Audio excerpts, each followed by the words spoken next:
Have you been asked by a friend or family member to be their executor? The role of executor means you're responsible for carrying out a person's wishes after they've passed away.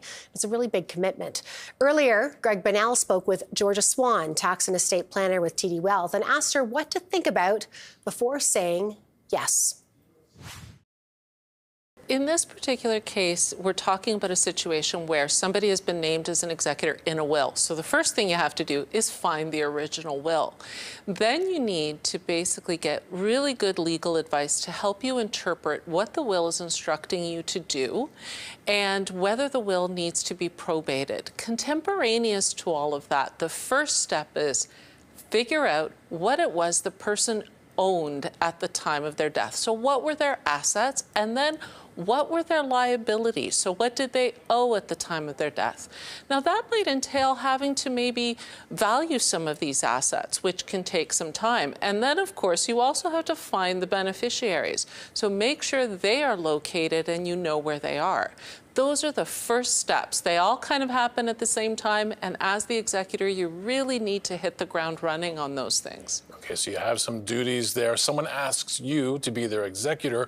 What questions should you be asking them before you say yes? So aside from educating yourself of those things I've already talked about, you need to ask this person about their particular estate. So do they have special assets that you're going to have to deal with? Do they own a business? What's the succession plan for that? Do they have, are they into cryptocurrency now, or some of the new types of assets that maybe you're not used to? Do they have collections? And then in your role as the executor, you also actually being asked to be the trustee over time of any vulnerable beneficiaries. So are you actually buying into maybe a 10 or 20-year job that you're going to have to deal with? These are the types of things, and you don't want that asset and liability determination to be a treasure hunt. So you need to ask the person to open up their lives to you so that you know what you're going to be facing when the time comes. Very interesting. So someone says yes. Can they step away from the role after they've started acting in it?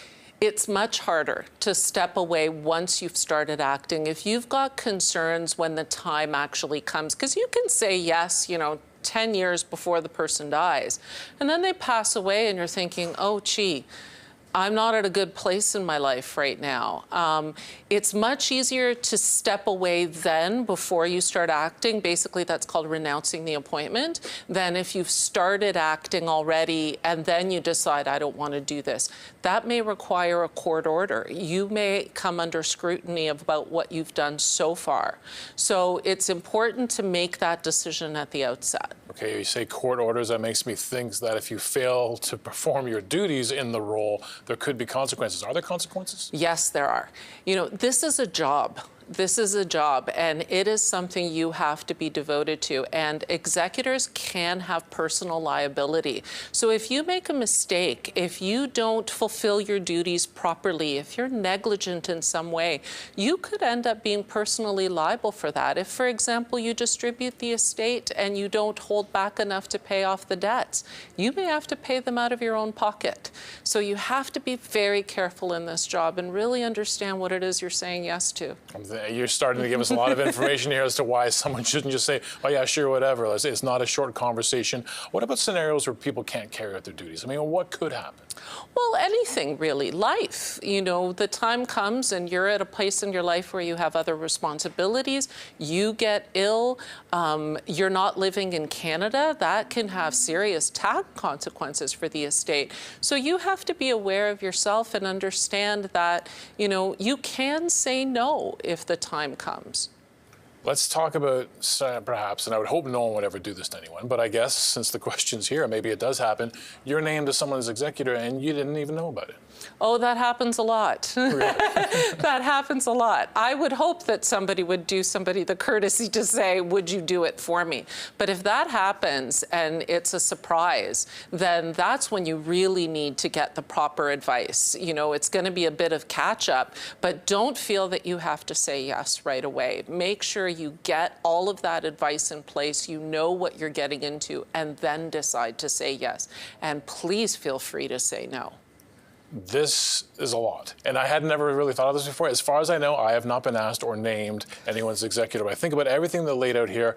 Let's talk about the fact that if you are in this role, there are things to consider. But is it that onerous a process once it begins? I mean, if you follow the steps, can you sort of get through this thing? You know, I often say that sometimes being an executor is a horrible, thankless job. And once you've done it once, you never want to do it again. It is a lot of work. Depending on the estate, even simple estates, there's hundreds of decisions that have to be made every day.